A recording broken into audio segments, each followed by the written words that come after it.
मैं doctor Shikha Agrawal, associate professor, government college Sujangarh.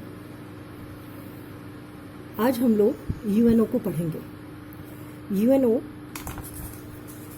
अंतर्राष्ट्रीय स्तर पर शांति स्थापित करने के लिए बनाया गया एक ऐसा मंच है जिसके माध्यम से न केवल युद्ध को रोका जा सके बल्कि विश्व में शांति स्थापित करने के लिए सामाजिक, आर्थिक, शैक्षणिक और सांस्कृतिक विकास भी किया जा सके, ताकि विभिन्न देशों के मध्य आपसी सामंजस्य हो, विकास हो और उसके माध्यम से युद्ध को रोका जा सके।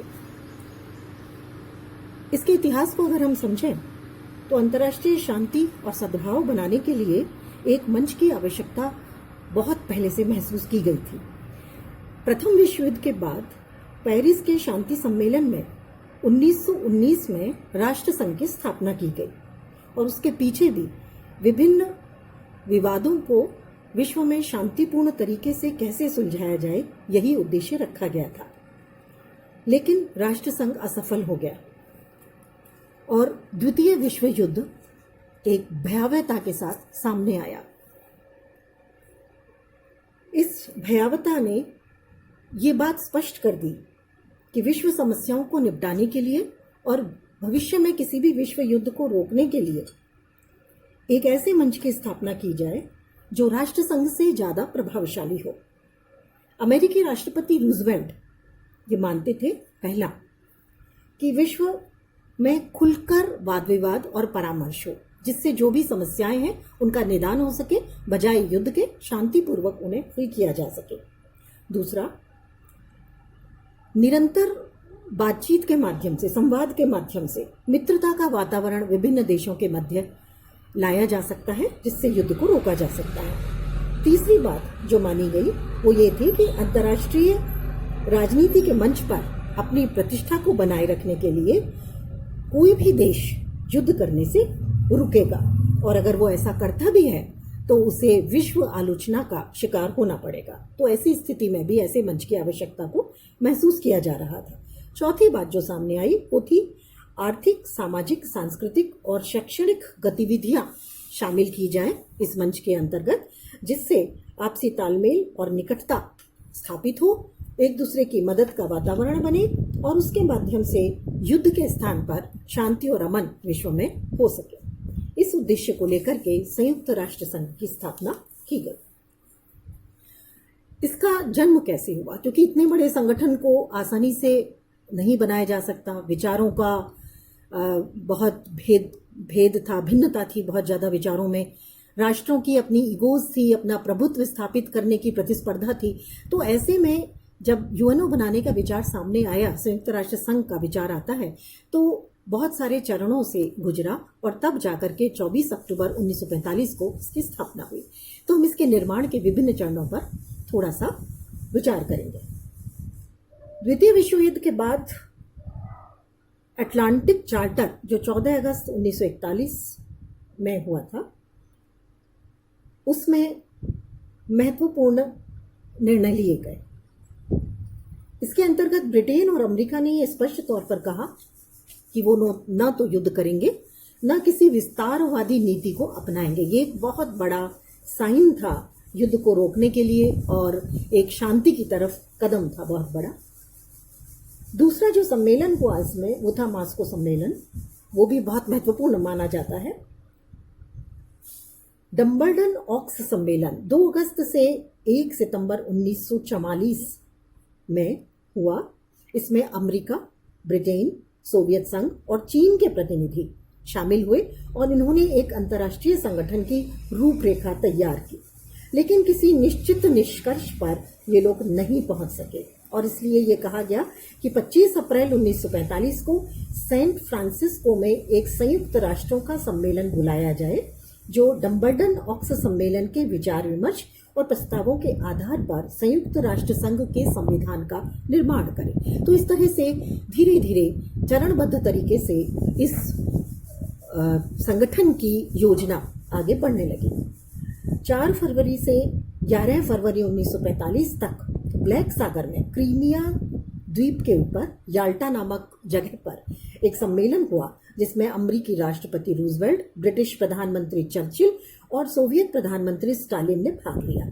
इस याल्टा सम्मेलन में निर्णय लिया गया कि विश्व संगठन की स्थापना के संबंध में 25 अप्रैल 1945 को सैन फ्रांसिस्को नगर में एक सम्मेलन बुलाया जाए। 1 मार्च 1945 तक जर्मनी के विरुद्ध युद्ध घोषित करने वाले सारे राष्ट्रों को इसमें निमंत्रित किया जाए। इसमें प्रमुख 5 राष्ट्र हैं: संयुक्त राष्ट्र संघ, संयुक्त राष्ट्र अमेरिका, ब्रिटेन, सोवियत संघ, फ्रांस और चीन। इन्हें सुरक्षा परिषद में स्थायी स्थान और वीटो निषेधाधिकार भी प्रदान किया जाए। 25 अप्रैल से 26 जून 1945 को सैन फ्रांसिस्को सम्मेलन हुआ। इसमें 50 देशों को निमंत्रित किया गया। इस सम्मेलन के द्वारा संयुक्त राष्ट्र संघ के संविधान का निर्माण हुआ। एक महत्वपूर्ण कार्य इस सम्मेलन में पूरा किया गया। 26 जून 1945 को इसमें भाग लेने वाले जो प्रतिनिधि थे, उन्होंने संविधान को अंतिम रूप से स्वीकार कर लिया और इस तरह से संयुक्त राष्ट्र संघ की स्थापना हुई। इसमें 51 राष्ट्रों ने सबसे पहले हस्ताक्षर किए और भारत भी उन 51 राष्ट्रों में एक था। इस तरह से 24 अक्टूबर 1950 को संयुक्त राष्ट्र संघ के निर्माण की प्रक्रिया पूरी हो गई और औपचारिक रूप से इसकी स्थापना कर दी गई। इसीलिए इसे स्थापना दिवस के रूप में माना जाता है। अब आते हैं संयुक्त राष्ट्र संघ के उद्देश्यों पर। संयुक्त राष्ट्र संघ के जो उद्देश्य हैं वो चार्टर की प्रस्तावना में और इसके पहले अनुच्छेद में दिए हुए हैं। पहला उद्देश्य है इसका अंतर्राष्ट्रीय शांति और सुरक्षा बनाए रखना।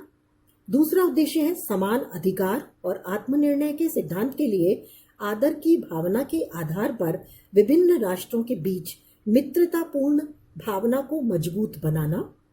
तीसरा उद्देश्य है इसका आर्थिक, सामाजिक, सांस्कृतिक या मानव कल्याण संबंधी अंतर्राष्ट्रीय समस्याओं को सुलझाने के लिए अंतर्राष्ट्रीय सहयोग प्राप्त करना।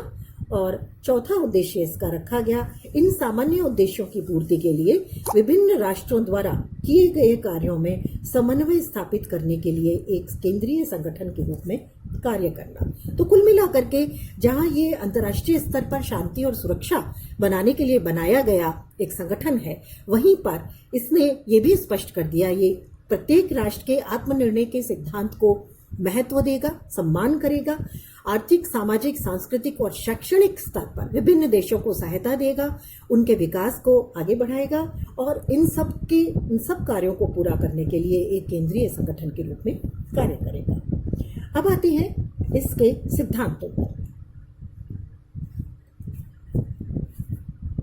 जब हम किसी संगठन के या किसी कार्य के उद्देश्यों को निश्चित करते हैं तो उसके बाद में उसके सिद्धांतों को भी स्थापित करना जरूरी है। संयुक्त राष्ट्र संघ के जो सिद्धांत हैं उस पर हम बातचीत करेंगे। सबसे पहला सिद्धांत इसमें रखा गया, इसके सभी सदस्य सार्वभौम एवं समान है, यानी छोटे से छोटा सदस्य और छोटे से छोटा राष्ट्र और बड़े से बड़ा राष्ट्र सभी बराबर हैं। ये एक बहुत महत्वपूर्ण बात इसमें रखी गई। इसके सभी सदस्य चार्टर में उल्लिखित उत्तरदायित्वों के अनुसार आचरण करेंगे। तीसरा सिद्धांत बनाया गया इसका, सभी सदस्य अंतर्राष्ट्रीय विवादों का समाधान शांतिपूर्ण तरीकों से करेंगे जिससे विश्व शांति, सुरक्षा और न्याय खतरे में ना पड़े। कोई भी सदस्य राष्ट्र किसी दूसरे राष्ट्र की स्वतंत्रता, क्षेत्रीय अखंडता के विरुद्ध शक्ति का इस्तेमाल नहीं करेगा, यानी दूसरे के आंतरिक मामलों में हस्तक्षेप नहीं करेगा, सीमाओं का उल्लंघन नहीं करेगा। इसके साथ साथ संपादित सभी कार्यों में सहयोग देंगे, किसी भी राष्ट्र की सहायता नहीं करेंगे जो संयुक्त राष्ट्र संघ के विरुद्ध कार्य कर रहा है।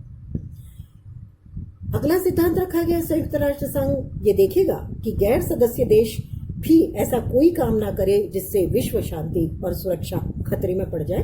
और अंतिम जो रखा गया वो है अध्याय 7 के अंतर्गत प्रवर्तन कार्यों के अतिरिक्त अर्थात विश्व शांति और सुरक्षा के कार्यों को छोड़ करके संयुक्त राष्ट्र संघ किसी भी देश के आंतरिक मामलों में हस्तक्षेप नहीं करेगा। धन्यवाद।